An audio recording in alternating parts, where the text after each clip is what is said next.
Les images qui suivent sont très sensibles et peuvent heurter la sensibilité des téléspectateurs comme cela l'a été pour nous.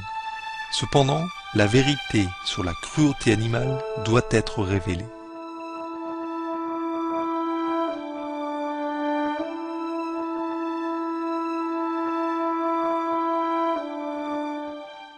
Today's Animal World, our co-inhabitants will be presented in French, with subtitles in Arabic, Aulacese or Vietnamese, Chinese, English, French, German, Indonesian, Japanese, Korean, Malay, Persian, Portuguese, Russian, Thai and Spanish. Téléspectateurs concernés, vous regardez Arrêtez la cruauté animale sur Supreme Master Télévision. Dans son dernier livre, Bidoche, l'industrie de la viande menace le monde, le journaliste français Fabrice Nicolino, auteur et défenseur de l'environnement, enquête sur l'histoire violente et sanglante de l'industrie de l'élevage. Il faut que le public, les citoyens sachent exactement d'où provient la viande et comment les animaux sont traités. Et on délègue en fait à des hommes et à des femmes qui sont loin de nous, géographiquement, socialement, mentalement, on leur délègue le soin de traiter les animaux comme des objets, on leur délègue le soin de les tuer dans des abattoirs, et ça, on ne veut pas le voir. Tant qu'il y aura des abattoirs, il y aura des champs de bataille. Moi, je suis à 100% d'accord avec cela. Je pense qu'il y a un lien profond, symbolique, psychique, entre les abattoirs, cette manière terrible qu'on a de traiter des animaux, et la manière affreuse qu'on a de traiter les humains dans certaines crises, dans certaines guerres épouvantables.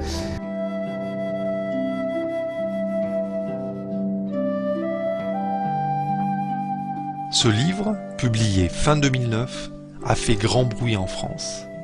Il est en effet le premier ouvrage jamais publié dans le pays à avoir enquêté sur les fermes industrielles de l'Hexagone. Dans ce livre, M. Nicolino analyse aussi la fabrication des produits animaux dans le monde entier et conclut que le système tout entier représente une menace imminente de taille à la survie de l'humanité et de notre planète.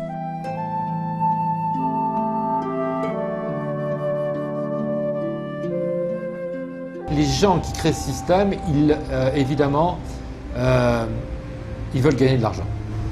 On retourne finalement au début de la zootechnie. On se demande comment est-ce qu'on va pouvoir gagner le plus d'argent possible avec ces animaux. Comment faire? Alors, pour y parvenir, c'est relativement simple. Il faut nier les besoins de l'animal. L'animal ne peut plus exister en tant qu'être vivant. Parce qu'un être vivant, que ce soit un animal ou un humain, il a besoin de se déplacer, il a besoin de trottiner, il a besoin de sortir dehors, il a besoin de rentrer, il a besoin d'avoir des copains, il a besoin de temps, il a besoin de respirer l'air du dehors, il a besoin de ne rien faire. Toutes choses qui sont incompatibles avec l'élevage industriel. C'est incompatible. La vérité accablante derrière l'industrie de la viande est volontairement dissimulée au monde. Beaucoup de gens ne sont tout simplement pas au courant que les cadavres proprement empaquetés dans les rayons des magasins étaient il y a quelques jours des êtres vivants ayant été élevés de façon inhumaine puis assassinés. Je me suis posé, moi, et que je me pose, et que je pose à tout le monde d'ailleurs, c'est comment est-ce qu'on a pu parvenir à traiter de la sorte des êtres vivants? Ça, c'est une question extrêmement importante. Et moi, mon idée, c'est que, en fait, on a privé ces animaux de toute réalité. Dans les fermes industrielles laitières, le bien-être de la vache n'est jamais pris en considération. Elle est constamment fécondée via insémination artificielle et on lui injecte en permanence des hormones pour la forcer à produire des quantités anormales de lait, cela ayant des conséquences dévastatrices pour sa santé, avec par exemple des mammites, une inflammation douloureuse des glandes mammaires.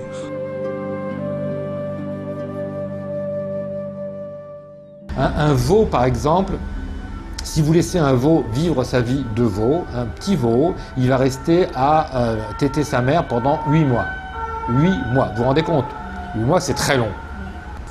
Dans l'élevage industriel, le même veau, il est retiré de sa mère au bout d'un jour, au maximum 2. La mère continue sa lactation, continue à avoir du lait dans ses tétines, bien sûr. Et donc, on va lui tirer du lait. Au passage, sachez que entre 1945 et aujourd'hui, on est passé de 2000 litres de lait par an à 12 000 litres de lait fournis par une vache. Donc, ça a été multiplié par 6. C'est colossal. À la fin de leur courte vie, faite de douleur et de peur, les vaches laitières sont abattues sans pitié et finissent comme nourriture pour animaux domestiques ou comme viande hachée. Les veaux femelles subissent le même sort que leur mère, alors que l'on enferme les mâles et on les empêche de bouger pour ensuite les abattre après quelques mois d'une courte vie. Manger du veau, c'est manger un bébé vache apeuré ayant été horriblement torturé, un autre produit dérivé de l'atroce industrie laitière.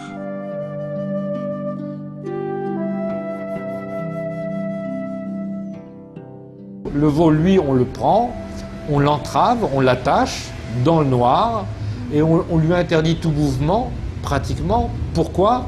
Pour une raison très simple.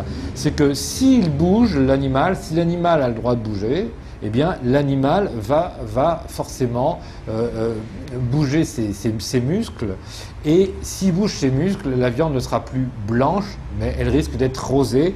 Et l'industrie de la viande, les industriels de la viande vous disent droit dans les yeux, sans trembler, que les consommateurs veulent une viande de veau blanche. Pour qu'elle soit blanche, il faut que l'animal ne bouge pas. Donc l'animal est entravé dans le noir et l'infravie du veau, c'est ça. Il est attaché dans le noir et il ne peut pas bouger un orteil.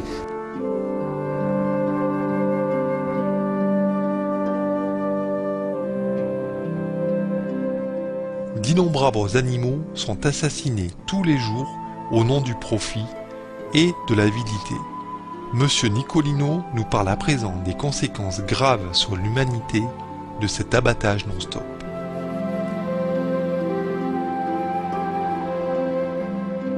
On tue en France plus qu'1 milliard d'animaux d'élevage chaque année pour nourrir les Français. Plus qu'1 milliard et ils sont non seulement tués, mais tués dans des conditions terribles et barbares. Donc cette irruption de la barbarie dans une société en apparence pacifique, en apparence démocratique, en apparence heureuse, on va dire, quelles conséquences ça a exactement? Moi, je considère qu'avec l'élevage industriel, avec l'industrie de la viande, je considère que la psychologie humaine, la psyché humaine a été touchée au cœur, en profondeur, extrêmement profondément. Je pense que sans que nous nous en rendions compte, en acceptant la manière dont sont traités les animaux d'élevage, on s'est amputé en effet d'une partie notable de notre humanité. Je pense que les conséquences sont extraordinairement graves, mais qu'on n'en a absolument pas conscience.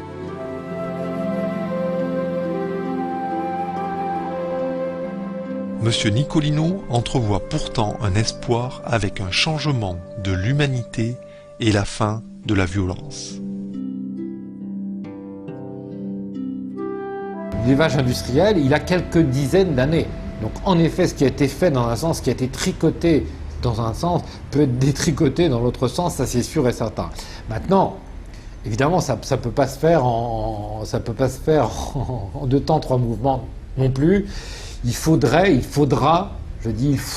une mobilisation sociale, une mobilisation de la société qui mettra en avant d'autres valeurs, et au premier rang de ces valeurs, le respect des animaux, le respect de leur rythme physiologique, le respect de leurs besoins psychiques, car les animaux ont des besoins psychiques, ils ont des besoins psychologiques, ce ne sont pas des morceaux inertes. Ils ont besoin d'un certain nombre de choses. Donc si un mouvement social d'ampleur naît avec de nouvelles valeurs, dont celle du respect des animaux, nous saluons M. Fabrice Nicolino pour son œuvre qui attire l'attention des Français et du monde sur la nécessité immédiate d'une nouvelle ère de paix et d'attention aimante envers tous les animaux. Puisse cette nouvelle ère devenir bientôt réalité. Pour plus d'informations sur Fabrice Nicolino, rendez-vous sur fabrice-nicolino.com ou bidoche-lelivre.com. Bidoche, l'industrie de la viande menace le monde est disponible sur amazon.fr. Merci d'avoir été avec nous aujourd'hui dans Arrêtez la cruauté animale envers les animaux. Rendez-vous mardi prochain pour la seconde partie de notre interview avec Fabrice Nicolino. À suivre, divertissement et sagesse après les nouvelles d'exception. Puisse l'humanité adopter l'alimentation bio et végétalienne compatissante qui protège toute vie.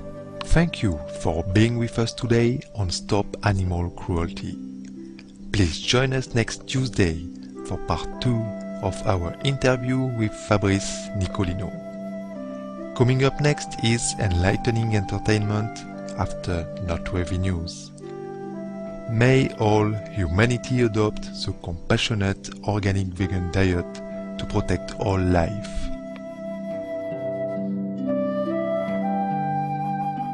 For more details, please visit www.suprememastertv.com/stop-animal-cruelty.